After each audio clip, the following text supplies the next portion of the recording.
COVID lockdowns have no clear benefit versus other voluntary measures, new international study shows. A new study evaluating COVID-19 responses around the world found that mandatory lockdowns orders early in the pandemic did not provide significantly more benefit to slowing the spread of the disease than other voluntary measures, such as social distancing and travel reduction. The peer-reviewed study, which was conducted by a group of Stanford researchers and published in the Wiley Online Library on January 5th, analyzed coronavirus case growth in 10 countries in early 2020. The study compared cases in England, France, Germany, Iran, Italy, Netherlands, Spain, and the US. All countries that implemented mandatory lockdowns, orders, and business closures, to South Korea and Sweden, which implemented less severe, voluntary responses. It aimed to analyze the effect of less restrictive and more restrictive measures had on changing individual behavior and curbing the transmission rates. Do you know what they found?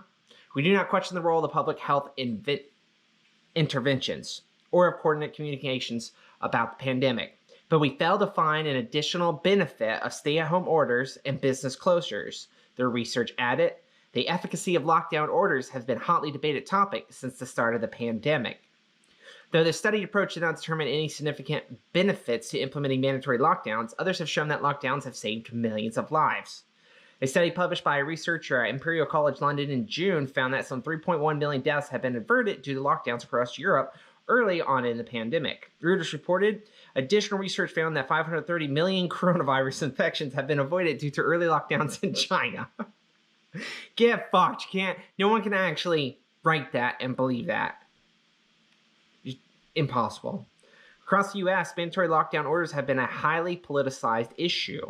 Some Republican leaders, including Florida Governor Ron DeSantis, Chad among men, and Mississippi Governor Tate Reeves, have vehemently opposed state or nationwide closures to curb the spread of COVID-19. Well, I mean, when you look at Florida, which roughly has the same population as New York, the two governors took drastically different routes. And we have drastically different infection rates, drastically different death rates, drastically different everything. According to a poll released by Vox and Data for Progress on December 24th, more than half of Americans said they would support a nationwide lockdown for 1 month. Assuming you give me money so I can stay home. But President-elect Joe Biden said in an interview in November that he had no intention of implementing a nationwide shutdown when he takes office on January 20th. I'm not going to shut down the economy. I'm going to shut down the virus.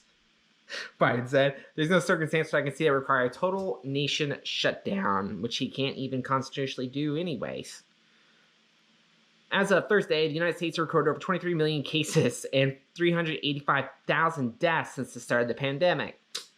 Still don't care. Doesn't bug me anyway. Well, we learned nothing of value from this article. Made it this far in the video. Don't forget to like, share, and subscribe. And I hope you're staying safe.